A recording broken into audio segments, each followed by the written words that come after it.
आज हम class 10th का first lesson a letter to God की समरी हिंदी में पढ़ेंगे। हाँ, यह कहानी मुझे भी याद है। यह एक किसान की कहानी है जिसका नाम था लेंचो। लेंचो को भगवान पर पूरा विश्वास था।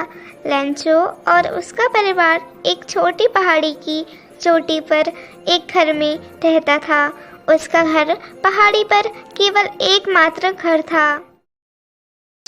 लेंचो एक किसान था। वह अपने खेत को अच्छी तरह से जानता था। वह अपने घर से अपनी मकई की फसल और उस पर खिले हुए फूलों को देख सकता था। उसकी मकई के खेतों को बारिश की जरूरत थी। एक दिन वह बार बार आसमान की ओर देखता जा रहा था।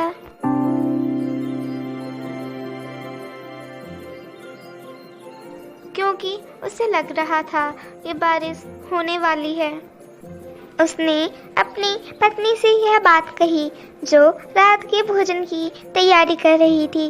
उसने खाना बनाते बनाते कहा कि अगर भगवान चाहेगा तो बारिश अवश्य होगी। मुझे लग रहा है आज बारिश होने वाली है। हाँ, भगवान चाहेगा तो बारिश जरूर होगी। और जैसे ही वे खाना खाने बैठे वैसे ही बारिश शुरू हो गई। लेंचो अपनी त्वचा पर बूंदों को महसूस करने के लिए बाहर चला गया। लेंचो सोच ही रहा था कि बारिश उसके लिए पैसों की तरह है, क्योंकि अब वह अपनी फसल काटकर अपने परिवार के लिए पैसे कमा सकता है।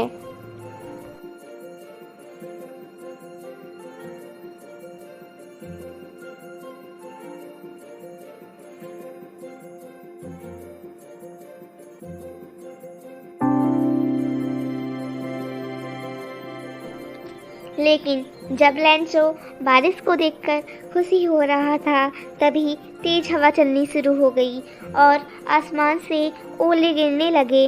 तभी लेंचो के बेटे मोती जैसे ओलों को इकट्ठा करने के लिए बाहर चले गए। लेंचो सोच रहा था कि बारिश रुक जाए। अगर बारिश रुकी नहीं तो उसकी सारी फसल नष्ट हो जाएगी।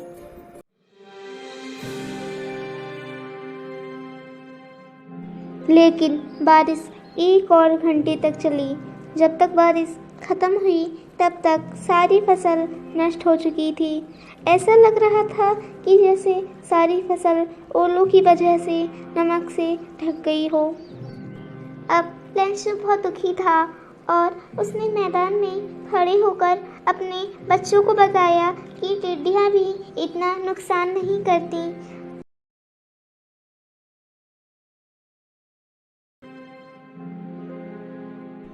अब उस रात हर कोई बहुत दुखी था, क्योंकि उन्हें पता था कि इस साल उन्हें भूखा रहना पड़ेगा, क्योंकि उनके पास कोई भी फसल नहीं है।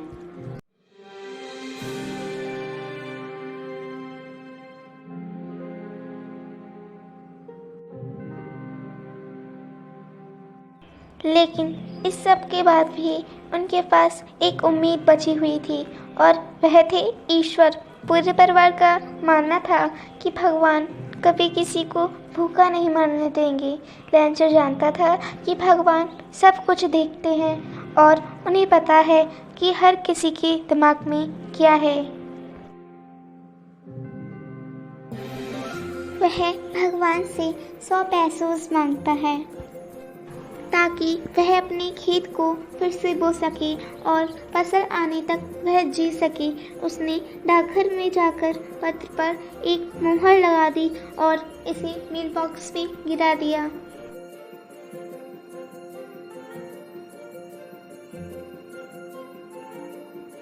डाकघर में एक डाकिया पोस्टमास्टर के पास गया और उसने भगवान को संबोधित यह पत्र दिखाया।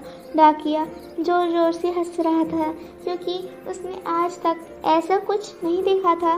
पोस्टमास्टर एक मोटा, मिलनसार और सुखद इंसान था। इस पत्र को देखने के बाद वह भी हंसने लगा, लेकिन वह तुरंत रुक गया और सोचने लगा कि इस आदमी को भगवान पर इतना विश्वास है। वह यह भी चाहता था कि उसे इस आदमी की तरह अद्भुत विश्वास मिले। पोस्टमास्टर भगवान में लैंचो का यह विश्वास नहीं तोड़ना चाहते थे, इसलिए उसने अपने कर्मचारियों से उसकी मदद करने के लिए कहा। कर्मचारी भी उसकी बात से सहमत हो गए। पोस्टमास्टर ने अपनी सैलरी से आधा भाग उसे दे दिया, परंतु दुख की बात यह थी कि वह फिर भी 100 पैसों इकट्ठा नहीं कर पाया। इसलिए उसने केवल 70 पैसों ही लिफाफे में रख दिए और उस पर हस्ताक्षर के रूप में गॉड लिखकर भगवान को संबोधित किया।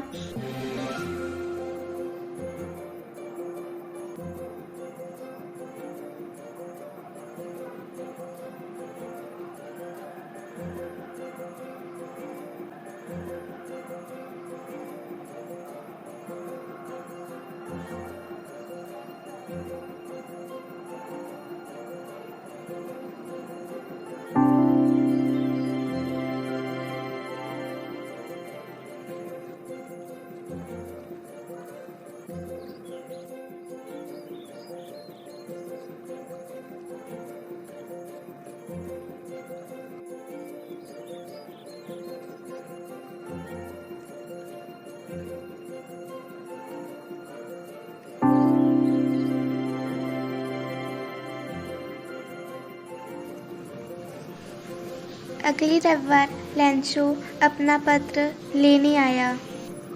लैंचो अपने पत्र को देखकर बहुत गुस्सा हुआ, क्योंकि उसने 100 पैसों मांगे थे, लेकिन लिफाफे में केवल 70 पैसों थे।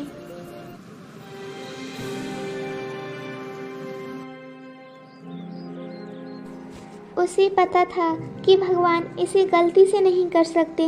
लैंचो ने भगवान को एक पत्र लिखा। उसने लिखने के लिए कागज और स्याही उठाई। पत्र पूरा करने के बाद उसने उसे मेल बॉक्स में गिरा दिया। अब पोस्टमास्टर उस पत्र को देखने के लिए बहुत उत्सुक थे। पोस्टमास्टर ने जाकर उस पत्र को खोला। पत्र में लैंचो ने बाकी बचे पैसे भगवान से मांगे। इसके अलावा उसने बाकी बचे पैसों को डाक से न भेजने के लिए कहा, क्योंकि उसके अनुसार डाकघर के कर्मचारी ठगों का एक समूह थे।